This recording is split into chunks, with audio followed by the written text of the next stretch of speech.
بسم اللہ الرحمن الرحیم۔ السلام علیکم ناظرین، میں عمار وحید اور آپ دیکھ رہے ہیں میرا یوٹیوب چینل پنجاب کی آواز۔ ناظرین، 3-4 چیزیں ہیں جو آج ہم آپ کے سامنے رکھیں گے۔ نمبر 1 تو پہلے کہ پاکستان تحریک انصاف کے جو وائس چیئرمین ہیں شاہ محمود قریشی صاحب سابقہ وزیر خارجہ ہیں، ان کے بارے میں خبریں چل رہی ہیں کہ وہ پیپلز پارٹی میں جا رہے ہیں۔ دوسرے نمبر پہ بات کریں گے ہم جو امریکہ سے سائفر آیا، پاکستان تحریک انصاف کی گورنمنٹ کو گرایا گیا۔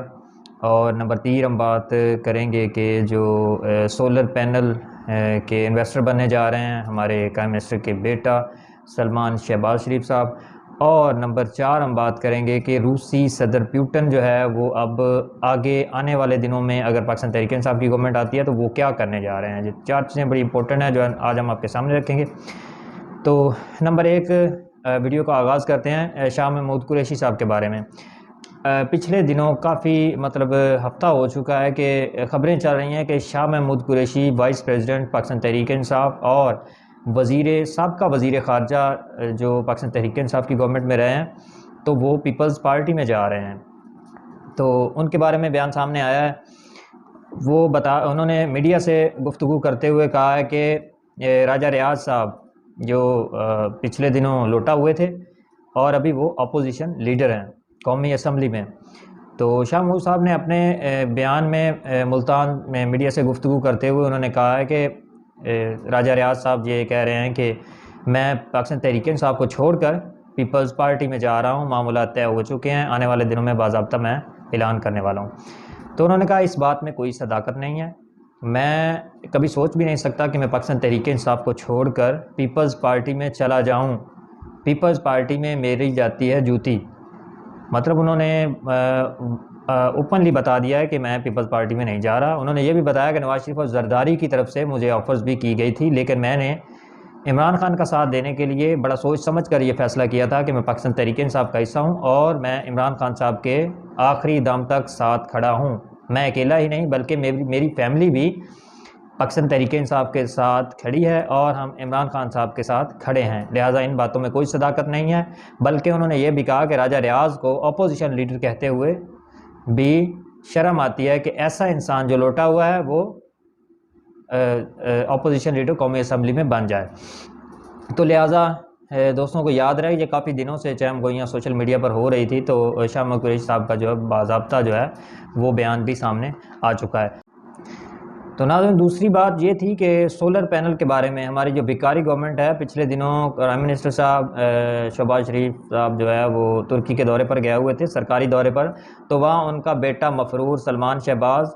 وہ بھی وہاں موجود تھا جو ان کی وہاں میٹنگ ہوئی ہے ترکی میں۔ تو یہ اب کیا کرنے جا رہے ہیں کہ یہ پاکستانی پیسے سے جو ہے وہ سولر پینل کی خریداری کریں گے اور پھر وہ پاکستان میں جو سرکاری عمارتیں ہیں ان پر لگائے جائیں گے یہ سولر پینل۔ اور مطلب اگر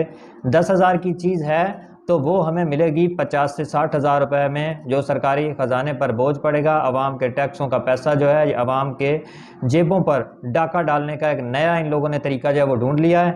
تو اس طرح یہ جس طریقے سے آئے تھے گورنمنٹ میں یہ پیسہ بنانے کے لیے، کیسز ختم کرنے کے لیے، تو وہ تو کم از کم ان لوگوں نے اپنے جو ہے وہ سارے معاملات مطلب آخری مراحل میں بالکل داخل ہو چکے ہیں۔ تو عوام جو ہے وہ تیار رہے، جیسے ہی سرکاری عمارتوں پر یہ سولر پینل لگائے جائیں گے تو ویسے ہی عوام کے جو ہے جیبوں پر وہ ڈاکہ ڈالنا شروع ہو جائے گا۔ تو تیسری بات تھی سائفر کی، جو پاکستان میں سائفر آیا تھا جس کے ذریعے پاکستان تحریک انصاف کی گورنمنٹ کو گرایا گیا تھا۔ تو اس سائفر کے بارے میں اب امریکہ میں ہے جو چہم گوئیاں چل رہی ہیں، جو باتیں ہو رہی ہیں، ان کے جو ممبران قومی اسمبلی ہیں یا ان کے جو سینیٹر حضرات ہیں، کیونکہ امریکہ میں بھی 2 گروپ تشکیل دیے شروع سے ہی ہیں، کیونکہ ایک جو بائیڈن گروپ ہے اور ایک ٹرمپ گروپ ہے۔ تو اب جو ٹرمپ گروپ ہے تو اس کو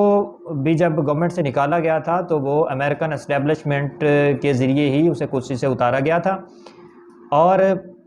جو بائیڈن کو جو ہے وہ اقتدار میں لایا گیا تھا۔ حالانکہ قابل ترین انسان جو بائیڈن نہیں ہے، مطلب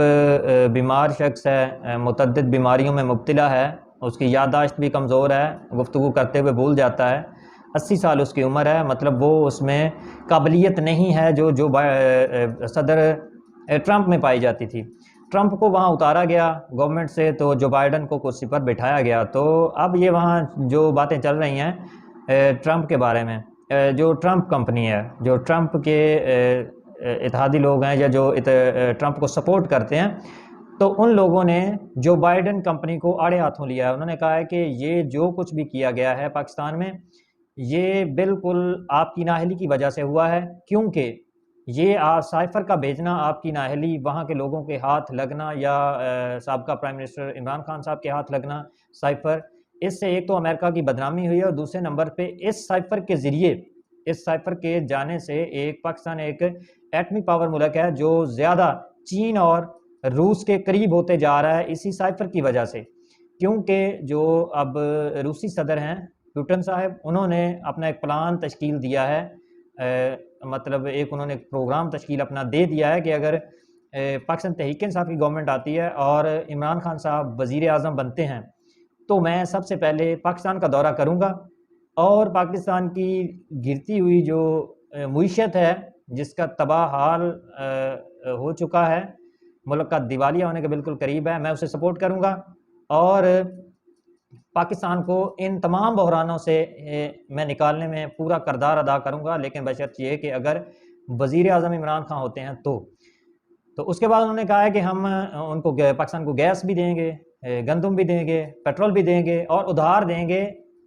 مطلب ان کو سپورٹ کریں گے کہ آنے والے کچھ ٹائم میں بعد میں ہم وہ ریکوریز کر لیں گے. تو پہلے 30% تھا، اب 40 سے 50% کی بات کی جا رہی ہے کہ اگر پاکستان تحریک انصاف کی گورنمنٹ آتی ہے اور عمران خان صاحب وزیر اعظم بنتے ہیں تو ہم بالکل انہیں یہ سپورٹ کریں گے. سپورٹ کرنا صدر پیوٹن کا، آخر اس کی وجہ کیا ہے؟ اس کی ایک وجہ یہ ہے کہ صدر پیوٹن کا ماننا ہے کہ مجھے دنیا میں ایک طاقتور ترین شخص ہی جانا جاتا تھا، مطلب میری ویسے کوئی مقبولیت نہیں تھی روس کا صدر ہونے کی حیثیت سے. تو یہ عمران خان صاحب کی مہربانی ہے ان سے، کیونکہ وہ ایک دلیر اور ایماندار شخص ہے، جس کی وجہ سے مجھے پاکستان میں پذیرائی زیادہ ملی ہے. کیونکہ ابھی 2-3 دن پہلے جو خان صاحب نے اسلام آباد پریڈ گراؤنڈ میں جلسہ کیا، تو اس کے جلسے میں روسی جھنڈے لوگ لے کر آ گئے تھے. تو ظاہر بات ہے یہ جو چیزیں ہیں، یہ جو غیر ملکی ٹی وی ہیں بڑی نوٹ کرتے ہیں. تو اس بات سے انہیں بڑی خوشی ہوئی ہے کہ کم از کم پاکستان میں بھی صدر پیوٹن کو جو ہے وہ 70-75% جو ہے وہ پسند کیا جاتا ہے، کیونکہ پاکستان نے کہ وزیر اعظم عمران خان صاحب نے جب یہ دورہ کیا تھا تو اس سے یہ ثابت ہو چکا تھا، اور روسی صدر اس چیز کو مانتے ہیں کہ جنگ، جب وہ وزیر اعظم نے دورہ کیا تو حالت جنگ میں ہم تھے، لیکن اتنا دلیر آدمی میں نے اپنی پوری زندگی میں نہیں دیکھا، جس کی وجہ سے مجھے یہ پذیرائی مل رہی ہے. تو میں انشاءاللہ اگر پاکستان کے وزیر اعظم عمران خان بنتے ہیں تو میں نہ صرف دورہ کروں گا، بلکہ ان کو میں تمام بحرانوں سے مل کر عمران خان صاحب سے نکالوں گا. اور یاد رہے، یہ تاریخ کے بہت بڑے اعلانات ہوں گے جو روسی صدر یہاں پر کریں گے، جو آج تک کسی بھی ملک کو روس نے اتنا سپورٹ نہیں کیا. تو اس کے بعد ایک چیز اور ہے کہ جب عمران خان صاحب کو جب اقتدار سے نکالا گیا تھا تو اس وقت جو پیٹرول اور ڈیزل کی کمٹمنٹ چل رہی تھی، اگر آج یہاں اپریل کے اینڈ یا مئی میں وہ پیٹرول آنا شروع ہو جاتا، تو اگر 150 روپیہ پر پہلے قیمتیں فریز کی گئی تھی، تو اگر 150 پر ہی رہتی تو بھی پاکستان ترقی کر رہا تھا. لیکن ان امپورٹڈ سرکار نے جو بیڑا آ کر غرق کیا ہے اس ملک کا، یقیناً یہ اب بہت مشکل ہو جائے گا کوئی بھی گورنمنٹ آتی ہے اس کے لیے. خیر، ان لوگوں نے اپنے مفاد کے لیے کرنا تھا، وہ ان لوگوں نے کر لیا، لیکن اب جو ہے وہ مجھے نہیں نظر آ رہا کہ یہ امپورٹڈ سرکار جو ہے یہ ملک کو ترقی یافتہ ملک بنانے میں کامیاب ہو پائے گی. تو آج تک کے لیے ناظرین اتنا ہی، دعا میں یاد رکھیے گا، اور اگر ہماری ویڈیو اچھی لگے اسے لائک اور شیئر ضرور کریں. نیکسٹ ویڈیو تک کے لیے اجازت دیجیے. اللہ حافظ.